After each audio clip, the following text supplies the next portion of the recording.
this computer. Oh, Right. there we go. That sounds There we better, go. doesn't it? Yeah. Okay, hopefully everyone should be in.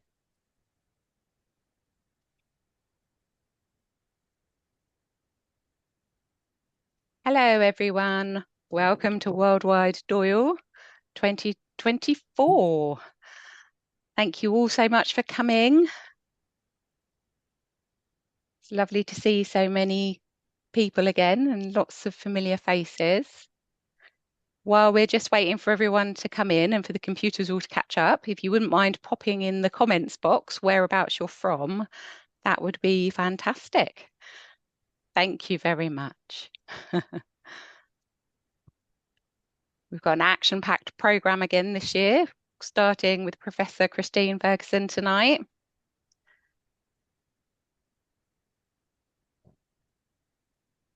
I'm sure it's going to be absolutely brilliant as always.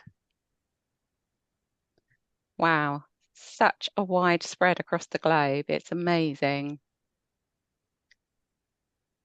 Fantastic. Brilliant.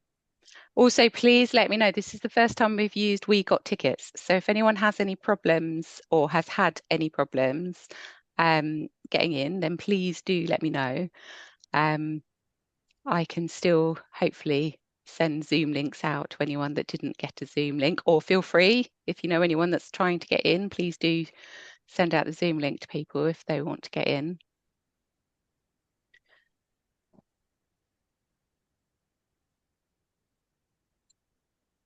Lovely to see so many people tonight.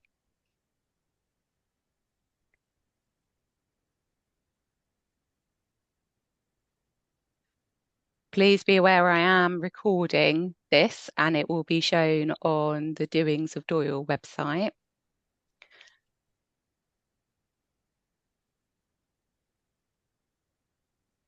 Fantastic.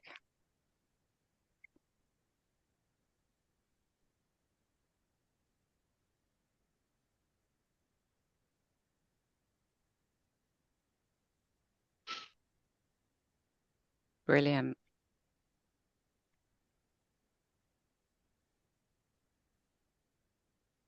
Fantastic. I'm just checking the comments quickly. Brilliant. Doesn't seem to be any issues. That's great. Looking forward to getting started. I think we have a full house, so there's no other people I can see trying to get in right now. Do I dare start? That's the question, isn't it? Um, wow, we'll give it a go, shall we? Welcome, everyone. It's so lovely to see you all. Just a housekeeping note, please make sure you're muted and please make sure your videos are off so that we get the opportunity to see the slide. That would be great. We're here to welcome Professor Christine Ferguson from the University of Stirling, who will talk about the Land of Mist, Arthur Conan Doyle's spiritualism and the scandal in the 1920s Britain. So this is, I'm sure, going to be absolutely fascinating. And for us personally at the Conan Doyle Collection, it is a lovely follow-on from the work we've been doing last year on the Lost World and the other book, which I've now forgotten completely what it is, Christine. So What, Poison Belt, maybe? the Poison Bells, of course it was. And Brian, I'm so sorry, who I know is in the audience and will be absolutely shouting at me right now. So, Christine, please welcome, please take the seat and I will disappear. Lovely. Thank you so much, Laura. It's wonderful to be here and to be part of the series. And yeah, to just bring more attention to this fantastic Doyle collection here at Portsmouth, which has been useful to me, certainly when I've been thinking about Doyle's spiritualism over the years. I'm going to be talking about the Land of Mist tonight and really the context for that, how the novel comes about. why it has the slightly dubious place it does in Doyle's canon. And I should say, first of all, this is from my research I'm doing for a scholarly edition of the novel that's going to come out with Edinburgh University Press, which hopefully will be finished, early next year at the latest, and coming to you soon after that. It's been really amazing doing this research, and I've been able to learn some really interesting things about the book in the process. So let's talk about The Land of Mist. This is a novel that Doyle referred to as his big psychic novel. And oh, see if we can change my slides here. There we go. Um, Initially, he called it The Quest of Edward Malone, as you might be able to see here in the manuscript, but eventually settled on The Land of Mist. He wrote this novel very quickly, starting it just slightly over less than 100 years ago in October 1924, in the final months of what was a really dynamic and interesting year in the history of British occulture. Now, this is a time when the nation's new religious scene is reeling from two major scandals that the novel, I think, is really trying to abate, trying to calm down, even though one of these scandals was very much of Conan Doyle's own making. Just 2 years earlier, he had brought spiritualism into new calamity with his publication of The Coming of the Fairies, the extended book version of two earlier Strand articles in which he had wholeheartedly championed the authenticity of the infamous Cottingley fairy photographs produced by Elsie Wright and Francis Griffiths. These are really famous, iconic images. You probably recognize the ones on the slide here.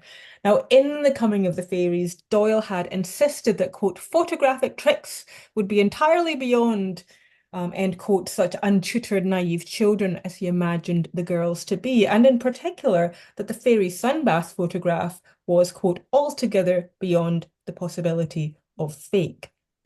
Now, although it wouldn't be until 1983 that Francis and Elsie publicly explained how they had made the photographs, that is by Elsie drawing, copying images of fairies from Princess Margaret's gift book, putting it on a stick, and then photographing herself with it.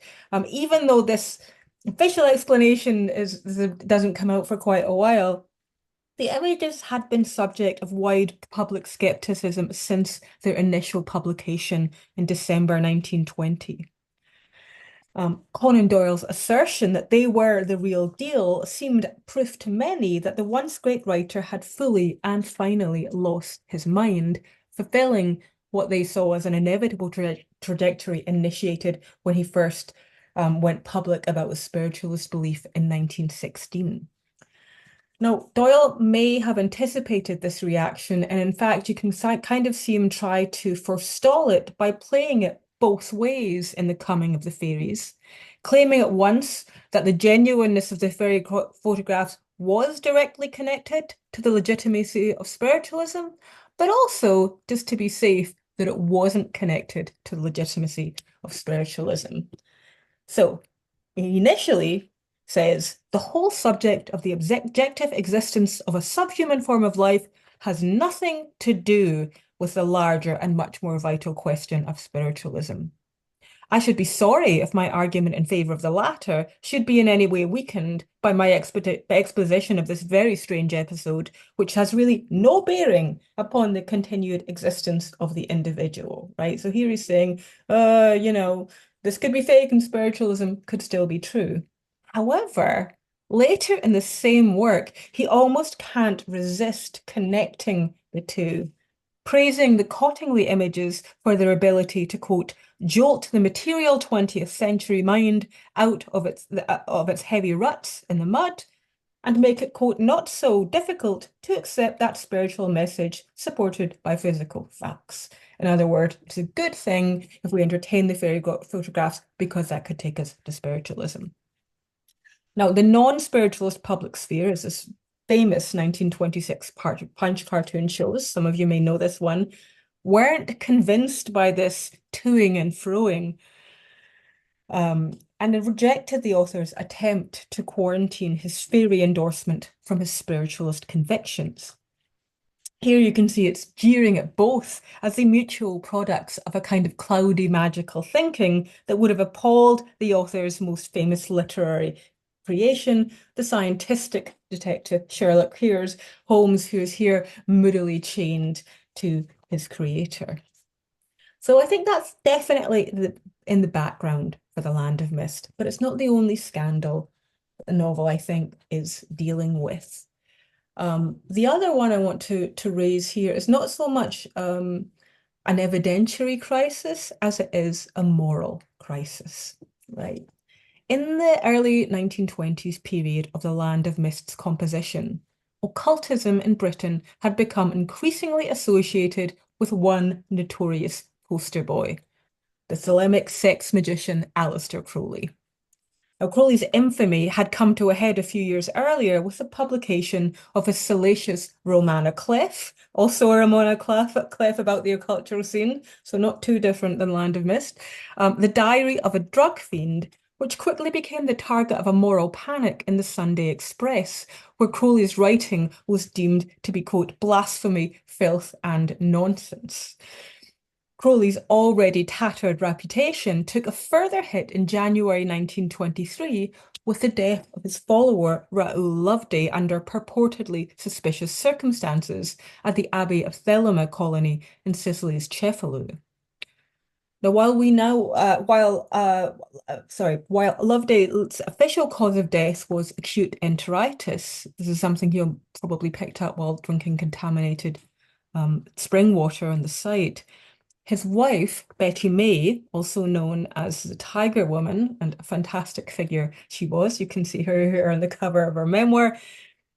Betty May sold a story to the Sunday Express in which she described how Crowley had forced her husband to drink cat blood as part of a magical ritual. And the resulting furore, Crowley was expelled from Italy later that spring. The great beast's effort to proselytize on behalf of magic and Thelema over the remaining 25 years of his life were irreparably damaged by this incident, and it really remained at the forefront of his magical brand for a long time. Arguably, it still does. Now, you may be wondering, what do Aleister Crowley and Arthur Conan Doyle have to do with each other? Well, if you'd asked either of them in 1924, they would probably have said very little. Crowley was no fan of the spiritualist movement for which Doyle was then leading figurehead. And in fact, he describes it in his novel Moonchild, written in 1917 and published in 1929, as a quote, fraud or bluff, end quote, that quote, spread all over the Anglo-Saxon world because there is no true critical spirit among the half-educated. And although Crowley's own Thelemic magic arguably shared some of the same goals as spiritualism, such as making contact with the numinous world, Crowley had told his secretary, Israel Regardie, that, quote, students of magic should avoid all spiritualists as they should avoid syphilis, right, end quote. Very typically kind of rude, vulgar, gleefully obscene comparison there.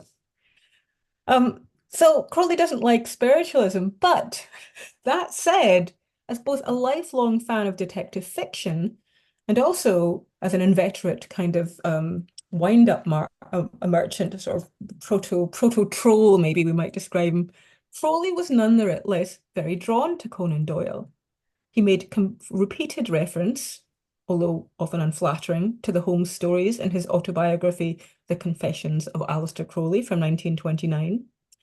And in 1930, while this is a true story I'm about to tell you, while faking his own death, Crowley encouraged his followers to arrange something he referred to as the Doyle medium jest, which was a publicity stunt where they hired the London medium Albert Rowett Peters and it used him to try and contact both the spirit of Doyle, who had just died, and the spirit of Crowley, who was pretending to be dead but was in fact hiding out in Europe. So there is some Crowley Doyleana, if you like. Now, as to Conan Doyle's views on Crowley, I've been unable to find any direct evidence, although if anyone here knows of some, please do let me know. But it is very clear that the beast's scatological sex magic rituals would have been anathema to the clean Christian image that Doyle sought for spiritualism.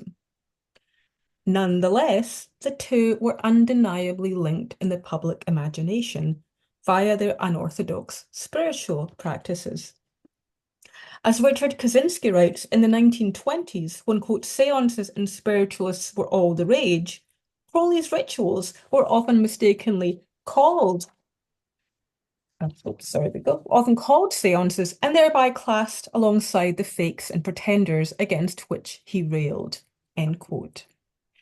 Now, the two men shared something else, not only just an association with the seance parlor, but also they shared a same nemesis, the populist far-right John Bull newspaper, which was then targeting them both and characterizing their quite different spiritual enterprises as nonetheless being similarly deceitful, exploitive shams designed to rip off a war-bereaved public.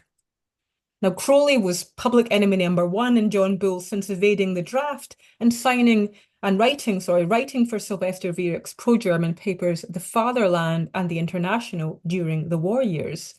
In 1920, in this article here, I think the King of Depravity arrives, the paper described him as a, quote, traitorous degenerate who should be stripped of his citizenship and banned from the country. Following Loveday's death, that heightened this rhetoric and accused Crowley of pederasty, grooming, pimping, and indirectly of murder, noting that, quote, he never had any difficulty in procuring financial assistance, end quote, from the woman who followed him and obeyed his every command, whether it be to, quote, administer the drugs for the feeble-minded boys who have been lured to that place of horror, or to go into town and return with the financial resources which are the wages of their sin, end quote. Now, Arthur Conan Doyle may not have been seen as a pimp or a sex pervert by the 1920s British public, but he was, in the eyes of John Bull at least, complicit in an equally pernicious form of spiritual exploitation.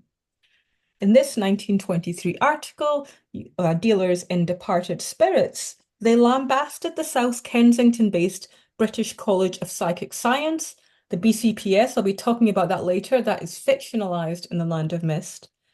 But they attacked this organization, of whose advisory council Conan Doyle was then president, for scaring the public into hiring their in-house mediums at extortionate cost. Basically, the BCPS at this time is saying, you know, it's very dangerous to attempt this on your own. There's dangerous intermediary spirits out there. The only way to get in touch with your loved ones safely is to get a professional, and you can find one through us alone. And they're not cheap, right? The college's fees of 2 guineas to enter, 3 guineas for a yearly subscription, and 10 shillings for a course of 6 lectures also drew scathing comment. And if my historical currency converter is correct, and I think it is, this is quite a lot of money, right? That's about £86, £130, and £20 in today's spending money. This is an upscale, elite urban institution. This is not working class spiritualism.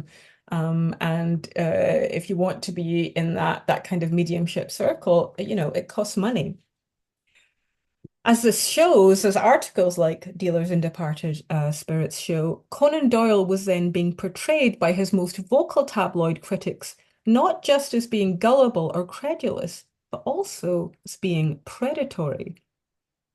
The paper caused him further humiliation in November 1923 when the reporter Sidney Mosley restaged John Bull in John Bull's Longacre headquarters, the masked medium seance, and invited Doyle to come along and watch. Now, essentially, the masked medium seance had been a famous event that took place in 1919, featuring a medium who was wearing a veil. Their face was covered and was transmitting clairvoyant messages. They did this again. They said, Doyle, come along, you know, you can observe us and tell us how it's done. Again, the medium appears in a mask. They're transmitting messages. Doyle is mixed about this, so he certainly doesn't leave and say, yes, this is a completely valid spirit manifestation, but neither does he think it's fraud, right? He's agnostic about this. And the fact that he's agnostic brings much joy to John Bull, who then published an expose of how this has been done. And of course, it has been fake all along. This is a medium who's using the new technology available through radiography, or he's got the medium has a small radio transmitter hidden under the mask, and an associate is sending them in secret the contents of the sealed messages, right? So John Bull was able to crow about getting one over on the apparently rigorous Conan Doyle, much to his ire. So, given this sustained campaign of attack, Conan Doyle's bibliographers, Richard Lancelyn Green and John Michael Gibson, are surely right to recognise in The Land of Mist a quote, thinly veiled criticism of Sidney Mosley of John Bull, or perhaps not even that thinly veiled at all, right? So, this is a difficult time for such an ardent spiritualist as Doyle, and certainly one who has staked so much of his reputation on the movement. And we can see the Land of Mist as working to redeem the movement by presenting it as being everything that these attacks said it was not, right? To present a spiritualism that is sane, that is wholesome, that is sanitary and accessible, and purging from it any association with disordered reason or with the deviant sexuality of Crowley's failed continental colony. And in fact, it's tempting to see this intention, that latter intention, as motivating, at least in part, the exclusion of the book's long-lost chapter, The Darker Side, from its published versions. Now, if you don't know, this is a kind of interesting development in the textual history of the novel. This is a manuscript chapter that I think was supposed to appear between chapters 11 and 12 because it takes place in France, and that's where those chapters are. But it got separated from the main manuscript. It was left out of the serial and the book publication, and it's going to appear in my edition for the first time. And it's a really fascinating little vignette in this chapter. It contains what is clearly the novel's most negative and salacious representation of this of spiritualism's potential consequences. So in this chapter, we have three British psychical investigators, Lord John Roxton and Edward Malone of the Challenger series, and a new character, Algernon Maley, who is one of Doyle's, distinguished scientific spiritualists. They all go off to Paris, and there they meet a tortured young man named La Paix. Now, La Paix is in a very difficult situation indeed. He's been experimenting alone with spirit contact, and he's fallen under the erotic thrall of a seductive but malevolent spirit named Sylvia, who makes demands of him. They're quite unusual demands. She wants him to advertise her name in the daily newspaper at significant cost to make her famous. And she threatens to kill him if he doesn't do this. And not the kind of nice Summerland death associated with spiritualism, but a violent and unpleasant one. This has terrible effects on LePay. It drives him into absolute penury and into mental distress. Now, what is this incident doing in this novel that is, yes, trying to present an encyclopedic view of the movement, largely a positive one? For me, this reads as a hostile pastiche of Crowley's magic as it is commonly perceived, in its styling as a sexually charged, financially exploitive, publicity-seeking, and perhaps even fatal spiritual endeavour, representing exactly the kind of occult practice that Conan Doyle wanted out of his surrounding spiritualist milieu, and, perhaps accordingly, excised from the manuscript as well, lest it further any associative link between the two. Also absent from the novel's depiction of the psychic college that comes up in chapter 4 is any reference to admission price, although the gathering that Enid and Malone go to is described as ticketed, presumably to offset, quote, the very great cost, both in labour and money, end quote, paid by the college proprietors. In the novel, the college is run by the Ogilvies, and we know that they are based on the real-life Scottish psychical researchers and spiritualist J. Hewitt, and Barbara Mackenzie.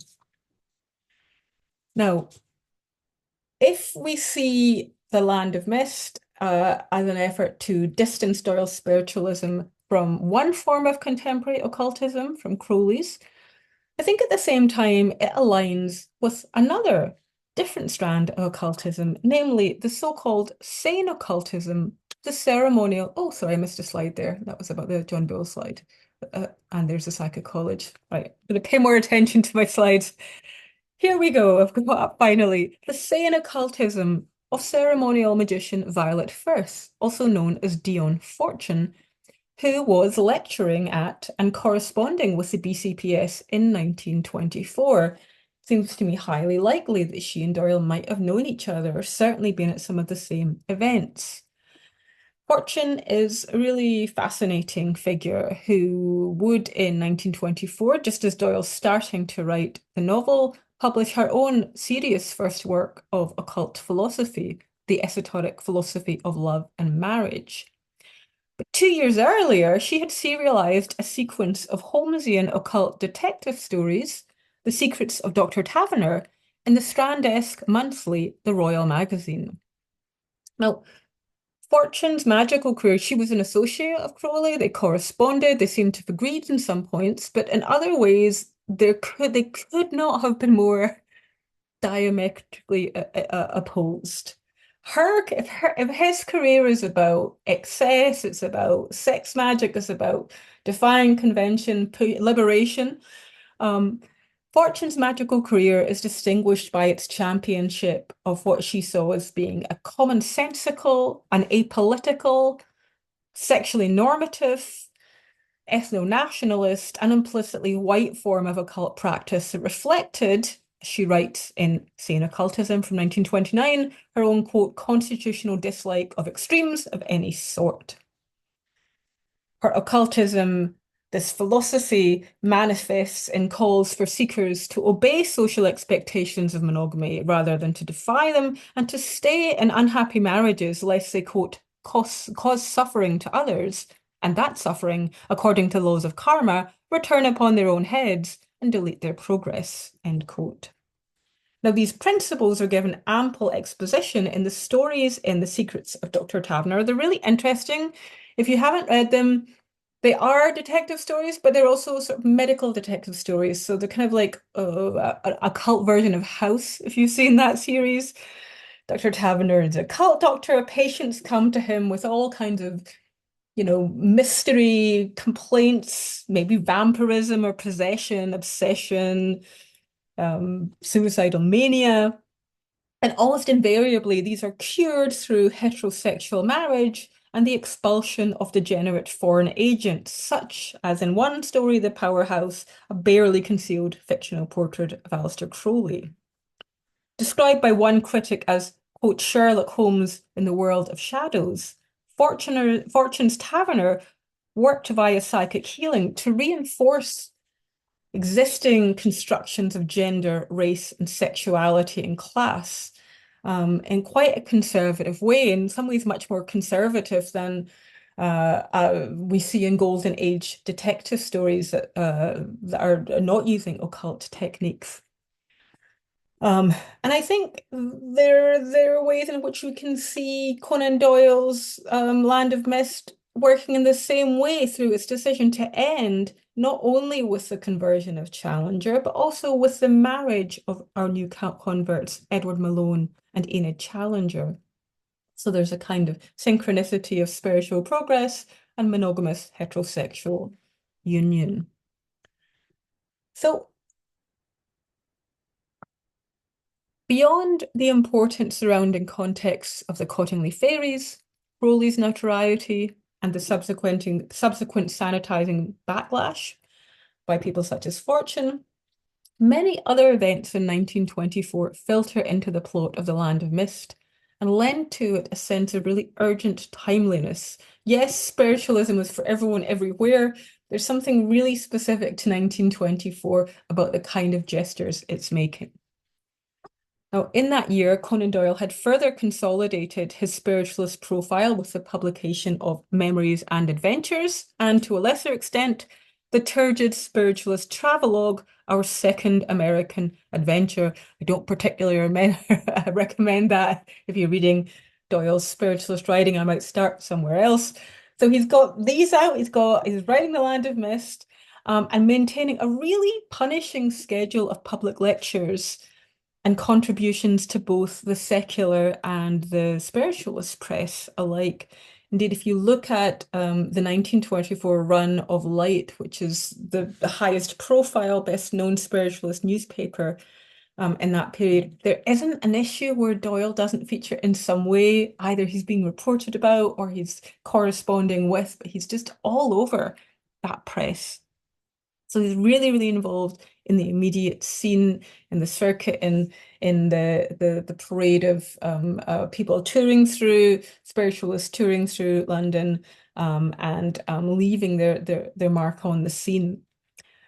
The year sees the death of some really major heavyweights in the British cultural fold, or just the cultural fold more broadly, including Marie Corelli, popularizer of the theosophical romance and of the very overblown feminine occult prose style that Conan Doyle replaces in The Land of Mist with a much more modern, masculine mode of supernatural realism.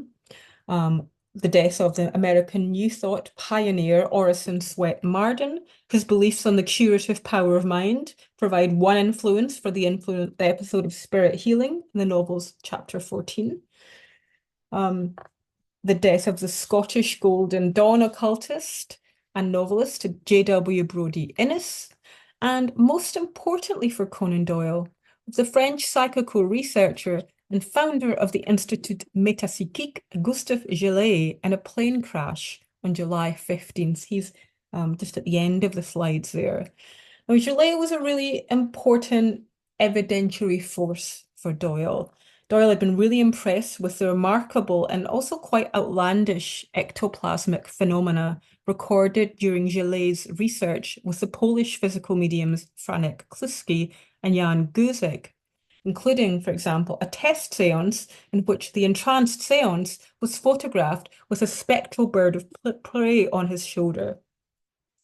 Conan Doyle pays homage to Gillet in the novel by fictionalizing him as Dr. Maupuy in chapter 12 of the novel, which reproduces for the reader some of the scientist's most famous experiments, including the avian manifestation, right? And you can see that here. This is an illustration that appears in the Strand serialization of The Mist, the Land of Mist, and it's the only image that is not an original composition by F.E. Hiley, who does the rest of the drawings, but rather this has been taken from Gillet's book about his ectoplasmic phenomena and just duplicated, right?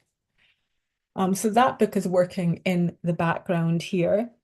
1924 also witnessed the publication of several landmark accounts of spiritualism and occultism that elicited both the response and shaped the reception of The Land of Mist. Hester Travers Smith's Psychic Messages from Oscar Wilde, whose authenticity Conan Doyle endorsed, but many of his co-believers did not. The author H. Dennis Bradley's Towards the Stars, which Conan, that's quite a good one. It's quite a juicy, gossipy book. Conan Doyle really resented it for depicting him as naive in taking John Bull's bait in the masked medium affair.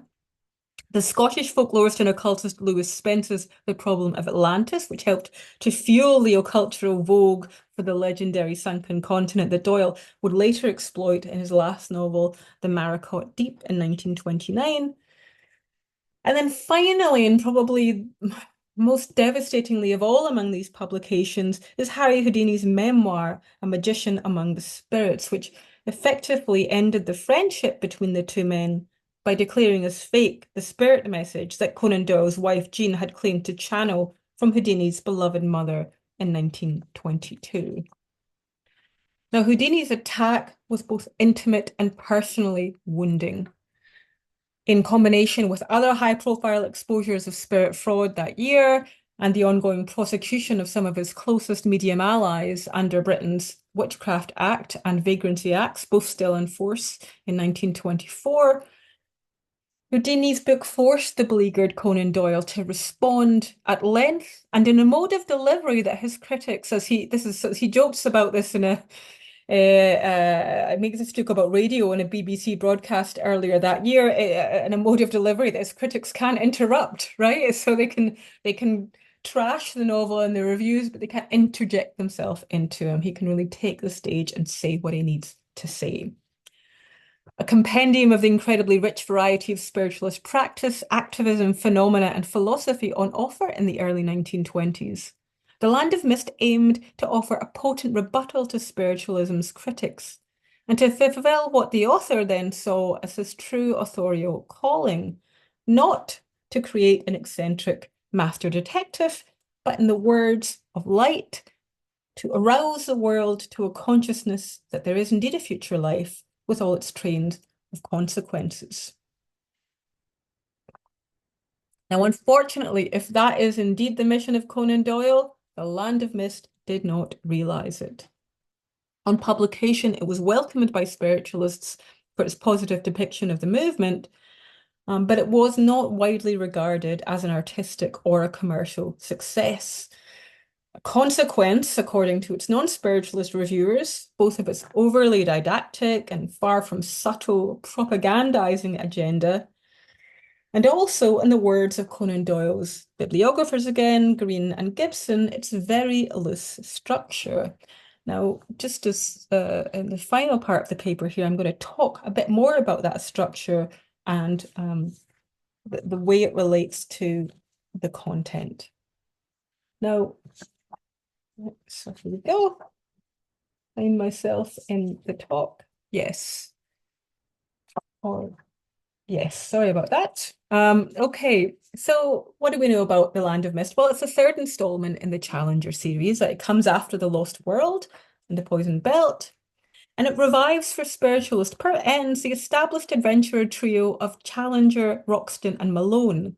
But also, and really intriguingly to me, and also disastrously from the purposes of continuity, it introduces this brand new character who appears nowhere else in the Challenger world, and that is Enid Challenger, right? I mean, surely if Professor Challenger had had a daughter in the life world of the Poison Belt, she would have joined with him, his wife, and the other men to wait for the end of the world in his Rotherfield home.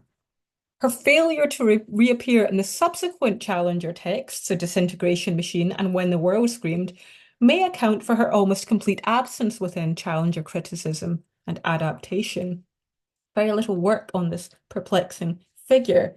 She's kind of a liminal figure, but she's nonetheless crucial to the realization of the novel's ultimate spiritual triumph. Through her, the great atheistic quarry of Challenger is finally caught for the cause. Alongside her, the journalist wayfarer Edward Malone explores the seance rooms of London, and with her words, the novel closes. So she occupies a really important position of spiritual primacy here, despite, but actually, the more I think about it, because of her general silence and passivity in face of supernatural manifestation. Her mind, such that it is, we never really get a sense of her interiority. She's never really the subject of free and direct narration. Her mind seems largely made up after her first visit to a spiritualist church in the novel's second chapter, where she is told by the Liverpool clairvoyant Mrs. Debs, "Young lady, you are a medium yourself." And this turns out to be true, as we find out at the end of the novel. Now, if Enid has a reaction to this revelation, she doesn't show it. She just greets it with silence. Now, Edith's silence, her unquestioning acceptance of the psychical phenomena she's enlisted to witness, like a pure, perfect lens, frames the loose episodic style of the narration, and I think perfectly captures the let me see if I can say this without stuttering, the epiphanic form, yes, of conversion that I think the novel is ultimately endorsing, however much Doyle may have insisted that he was presenting an empirical, scientific, evidence-based account of the movement. That's not what happens. That's not what the narrative of Land of Mist presents us with. It doesn't tell us a pacey, sequential, suspenseful story in the way that The Lost World does. Rather, It presents a startling and largely disconnected array of spiritual spectacles. Here's some images of them here that take place across a range of scientific, religious, and domestic spaces, and one gets a sense could almost have happened in any order whatsoever. We visit home seance over a grocery shop, a ticketed test seance at the college, a terrifying exorcism at a haunted house in Dorset, a religious rescue circle, a spiritualist sick room, and a fiery public debate on spiritualism at the Royal Albert Hall. These incidents precede the pivotal moment of Challenger's conversion, but they don't seed it or produce it in any way. And in fact, Challenger isn't even present for most of them. He is largely absent from the Malone-focused narrative until his sudden and dramatic acceptance of the spiritual hypothesis in the novel's second to last chapter, after his daughter Enid goes automatically into trance at seance and delivers an exculpatory message from the men he mistakenly believes. Oh, sorry, we're not there yet. He mistakenly believes himself to have killed in a medical trial years earlier. I mean, that could have happened at any time. That didn't need all the different spiritualist excursions that we're taken through. And in some sense, Challenger's conversion, the fact that he's converted in this way, is not surprising. No one in the novel comes to their ultimate belief through a process of extended experiential testing and evidential accumulation. Malone embraces an at least very warm and easy agnosticism when the second chapter brings him to the spiritualist church meeting, where the medium Mrs. Debs channels a message from the recently departed series favourite, Professor Summerlee, whose distinctive physical features she's able to describe in detail. Greetings to old, she says, oh, it's a long name and begins with a C. I can't get it. Does it mean anything to you? Well, of course it does, and Malone guesses this means Challenger. But the very next chapter, Malone is ready to fight for the spiritualist community, causing a ruckus in the smoking room of his club when he declares to the sneering skeptic Poulter, quote, you call them rogues and fools, but I am sure that some of them are men and women whose boots you are not worthy to clean, end quote. Now, his conversion becomes complete when in the next installment, the spirit of his departed and much loved woman, mother, is materialized through the mediumship of Tom Linden. We can see this moment here in this illustration from The Strand. Fascinatingly, Malone expresses his certainty in the authenticity of this manifestation, not through the language of empirical proof, but of intuitive feeling. Could he swear it was his mother? No, he could not. Was he morally certain it was his mother? Yes, he was morally certain. Ultimately, then, Challenger's sudden shift from arch enemy to stalwart defender of modern spiritualism fits the precedent already set by Malone, and most of all by his daughter Enid, whose belief seems to happen all at once. Doyle himself may have frequently and vociferously insisted that his own spiritualist identity was slow and long in coming. It was a result of decades of testing and evidentiary accumulation, but these conditions don't apply to the questers in the novel, who are from the start in the place they aim to go. The version of spiritualism that Doyle offers up here, then, is not only sanitized, scandal-free, and highly moral, but also implicitly intuitive and automatic behind its externally scientific trappings. Now, just by way of closing here, I want to say that I think it's this need to present, and Doyle no doubt hoped to produce, a wholly seamless, immediate, unquestioning version of spiritualist conversion that accounts for what, to me, is one of the most fascinating of the many changes that Doyle made to the novel over the course of its publication history. Just in brief, there are 3 full versions of this text. There's a manuscript, which is now in private collection. There's a Strand serial version, which, like all the Strand serialized versions, is the shortest and least controversial. And then there's the book. There's a lot of stuff that doesn't make it into the serialization, but is reincorporated into the book, which is quite comprehensive and has appendices and everything. But one thing is not, and that is this very brief moment not so much of doubt, but of fear that Doyle allows to Enid Challenger in the novel's conclusion. Now, in the very final chapter, we find Enid and Malone married. Challenger is converted, so he's given them permission to do this, and they are on honeymoon. They are sitting together in the front room of their at their honeymoon hotel in Folkestone, and they're looking out over the straits at what is at least chromatically, but also temporally as well, a monstrous horizon. This is how it's described. Great purple tentacles, threatening forerunners from what lay unseen and unknown beyond the horizon, were writhing up towards the zenith. Below, the little Dieppe boat was panting eagerly homewards. Far out, the great ships were keeping mid-channel, a scenting danger to come. The vague threat of that menacing sky acted subconsciously upon the minds of both of them. Now, this quasi-Lovecraftian vista turns their thoughts back to the apocalyptic prophecies of the medium Monsieur Murmur, who they met early in their spiritualist travels, where he predicted a great forthcoming cataclysm in which God is going to punish humanity for its stubborn materialism and its rejection of the overwhelming proofs of spiritual existence. Malone recalls what this prophecy was. It wasn't a light thing that he speaks of a breaking of all the vials. There is war, famine, pestilence, earthquake, flood, tidal waves, all ending in peace and glory unutterably. Now, at this, the perennially placid Enid shudders and utters, in the manuscript at least, a single phrase, I am frightened. Now, as you can see from this photograph of the holograph page here, her terror wasn't allowed to stand. With a single stroke of Doyle's clear, firm hand, it is erased.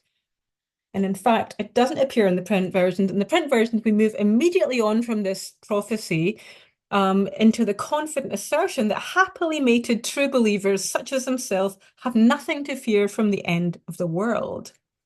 So Malone then says, one thing we have learned, it is that two souls where real love exists go on and on without a break through all the spheres. Why then should you or I fear death or anything which life or death can bring? And to this Enid simply smiles and replies rhetorically, why indeed? And the novel ends. Now, this last exchange is, I think, an injunction, maybe even a thinly veiled threat to readers to lay down their doubts and accept spiritualism if they want a foolproof prophylaxis against the inescapable horror that is to come, and from which there is no other available defense. Doyle's new religious theology in this moment begins to look distinctly old-fashioned, like a traditional evangelical injunction to accept rather than test spiritual revelation if one wants to find salvation in a deeply fallen world. In attempting to ennoble, sanitize, authorize, and redeem the scandal-beleaguered modern spiritualist movement for which he had staked everything, Doyle arguably ends up producing a static and conventional religious worldview, one of limited interest to those contemporary spiritual innovators seeking the new, but still alien and unconventional enough in its phenomena to repel traditional believers. If the novel is a failure in these terms, it is nonetheless a deeply fascinating one that has much to tell us about the complexity of Doyle's late life spiritualist project and the challenges and opportunities for religious innovation available within the increasingly secular landscape of interwar Britain. I'll stop there. Thanks very much.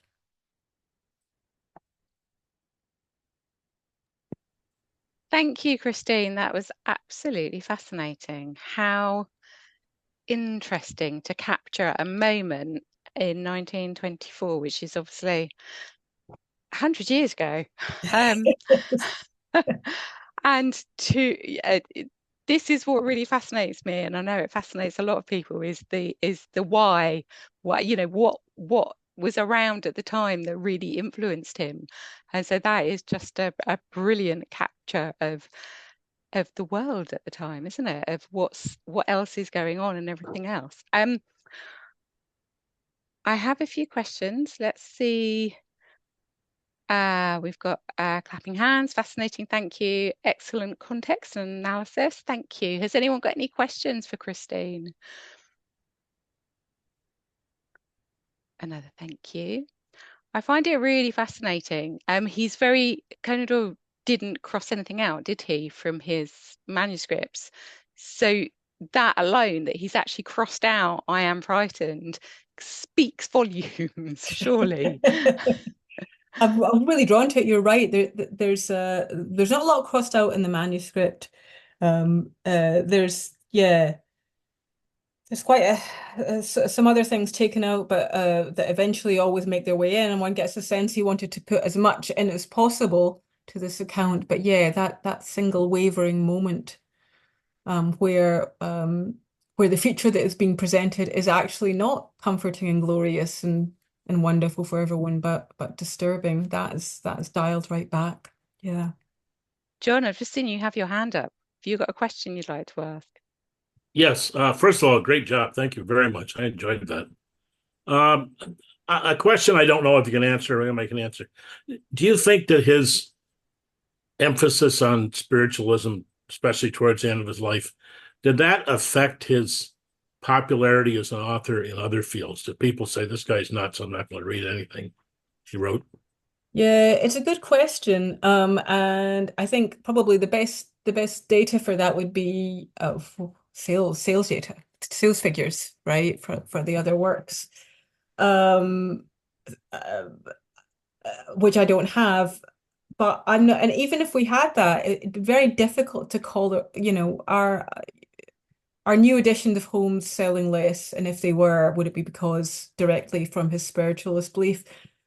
I'm not sure. I think, Sherlock Holmes at this point has just acquired a separate identity and fame that is apart and supersedes its creator.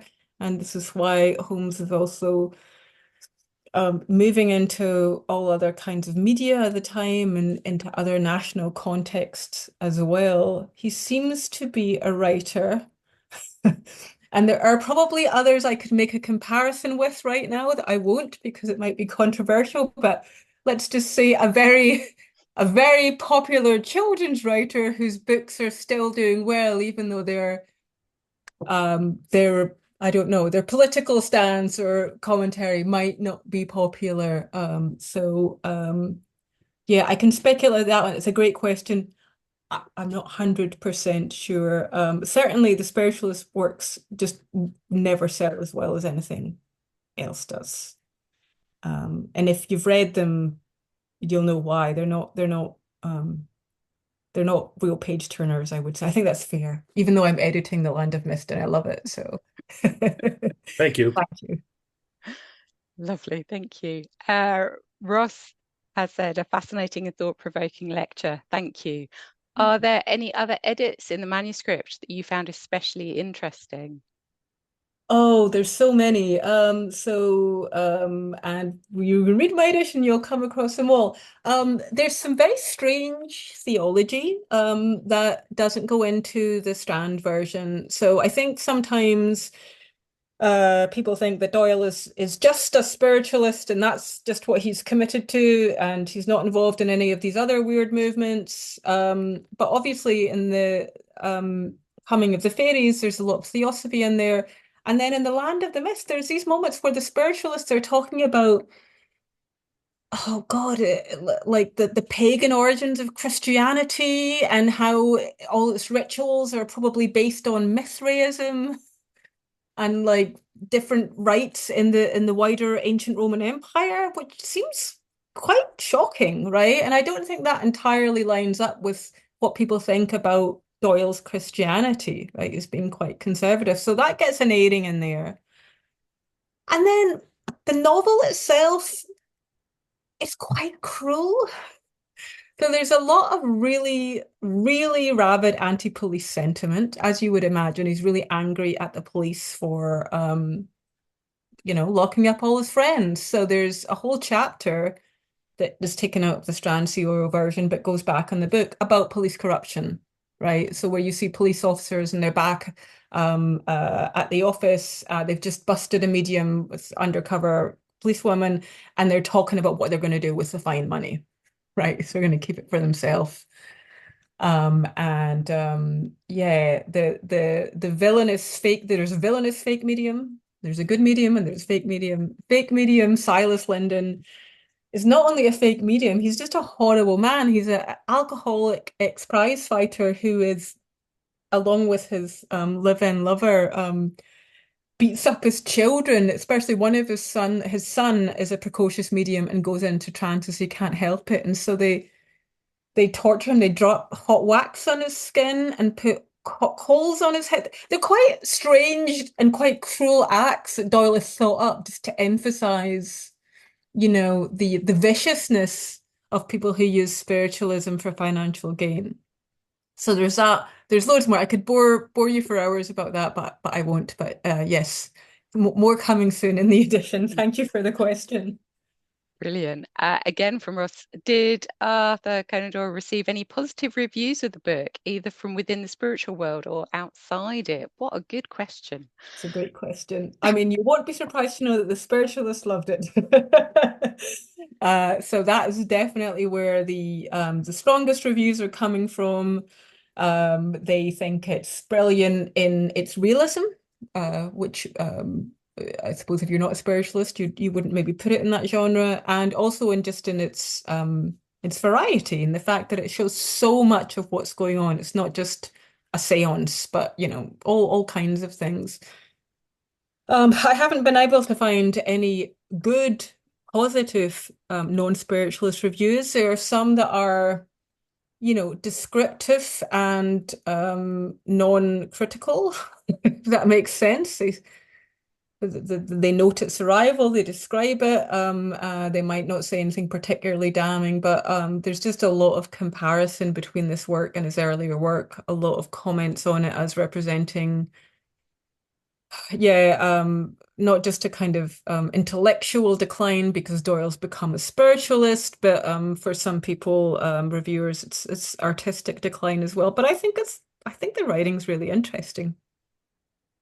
I think there's some amazing passages in here. And but I would though, wouldn't I think that? Yeah. So I think that the massive praise is really only coming from spiritualist reviewers. It's great. Edith asks, is there any indication whether changes between versions, manuscript, serialization, book were initiated by Doyle or requested by editors? Another great Oh, question. it's such a good question. I wish I knew. We don't have the correspondence for that. We have some letters that Doyle sends to Greenhouse Smith saying, "I'm writing away, here it is," These are interesting letters because I think Doyle misrepresents what he's doing. Like he writes to Smith and the Strand, and he says it shows spiritualism, warts and all. Like it shows all the bad sides as well, but there's not a lot of warts. So like there's one fake medium, but he's immediately caught, and otherwise everything is fine. So I think I can only guess because I think we know more about some cuts that were made to other Doyle text for the Strand, Memories and Adventures, so forth. Often those are made, yeah, for family sensibilities, for reasons of length and so forth. And I'm guessing it would have been the same kind of position that would have led to cuts in The Land of Mist. But I don't know. I don't have evidence for that. I would love to find it. Brilliant. Brian asks, you mentioned an exorcism of a haunted house in Dorset in the book. Do you think this could be based on Conan Doyle's own experience of Yes, investigating? it absolutely is. Good question. Well spotted and good question. It is, and of course, quite fascinatingly, perhaps surprisingly, Doyle, when that actually happens in it's 1894, isn't it? Where he goes with Frank Podmore to investigate that house, and I think his conclusions there are quite uncertain. He's not sure what he thinks, but if he's drawing on that in this episode, then it's much clearly authentic spirit manifestation that is then successfully expunged by the presence of a clergyman. But also, I believe the appendix. So that chapter has an appendix, and I think actually it doesn't mention. I should know this. I think the appendix actually doesn't point to Doyle's own investigation, but to another spiritualist text. So yeah, he's eager for moments like that. The appendix are there for readers to say, hey, this isn't just invented. This is based either directly on my experience or someone else's experience, normally a male professional spirit investigator. So it's kind of aiming to blur that line between fiction, autobiography, and nonfiction. But yeah, definitely he must have been thinking on that at the time. Interesting. Uh, Brian also knows that there's a lot of things like that that have happened with Conan Doyle and some of his other texts. So when we were looking at the Lost World and the Poison Belt, Brian came up with all sorts of comparisons of what was happening in the world at the time when we were Oh, looking, which is fantastic. fantastic. Yeah. Good stuff. Um, Ross asks, did the illustrators of the book leave any records of their thoughts about their assignments? No, again, what I wouldn't give to have a record like that. I was able to track down the surviving family of Effie Hilley, who did the illustrations. I wanted to, well, make sure I could got their permission for copyright and make sure that they get a copy of the book. But no, I don't know what the conversation was like. I think the illustrations are really interesting. I don't know if you maybe got a chance. They didn't look great on those slides, but you can see they're all quite dark. So there's almost a sense as if the illustrator is trying to capture that real ontological murkiness of the space as well. It's quite a hard brief, right? We want you to illustrate this scene in the half dark where people can't really see what's going on, right? So then we have, Malone's mother, a kind of grey tone coming out of the darkness there. I imagine Conan Doyle would have taken quite a directive role on that because we have the duplication of the Jelly photograph, right? That is not something that Strand's illustrators himself would have scoped and come up with. So I'm quite certain that he would have wanted that put in there, directed that to be put in there again as an anchor outside to a real world non-fictional text. Wow. A lovely comment from Paul on here. Conan Doyle remained commercially astute enough not to turn Holmes into a spiritualist. Yeah, although would he have lost money doing that? I find Hmm. it, I can't get in my head. By no means am I an expert whatsoever, but I cannot get in my head how the two uh, coexist, how he can write so impartially about certain things, but believe one thing. Um, it's it's fascinating, isn't it? He is such a fascinating man. Um, and I guess unless you meet him or unless you'd met him, I guess you would form Yeah. your How do you opinion. reconstruct How, inside of someone's mind? yeah, We do the best we can. how can we work that one out? Brian said, thank you very much for a fascinating talk. Great start to World War Doyle 2024. Ross has asked, did Arthur Conan Doyle receive any positive... Oh no, hang on, I've done that. Where am I going with this? Sorry. Alexis has said, there is a review of The Land of Mist by G.K. Chesterton in the Illustrated Oh, London yes. News. Sorry, there's a little funny thing over it. 10th of April 1926, but not found it yet. Illustrated London News. I Now, can send you the chat link. yes, I'd love to read that. I'd be very keen to see what Chesterton thought. Yeah, Chesterton's got his own spiritual detective, right, in this period with Father Brown, although very much outside the spiritualist fold. Yeah, trying to guess what I think that would say. I should just read it and see what it actually does say. But thank you for that tip. That's great. Um, Edith says, interesting to think that the novel was set in a world where Doyle himself was a relevant celebrity. It is, isn't it? Yeah. Yeah, he was the leading secret celebrity. Yeah, I suppose we could argue, it's Challenger version of himself. Is he an idealized version of himself? Is that where his celebrity comes in? Certainly, there's an episode in the novel where Challenger has a famous debates and loses badly this debate about spiritualism with I think it's a spiritualist called John Smith at the Royal Albert Hall. And of course, this is very clearly based on the real debate that Conan Doyle had with Joseph McCabe in 1920.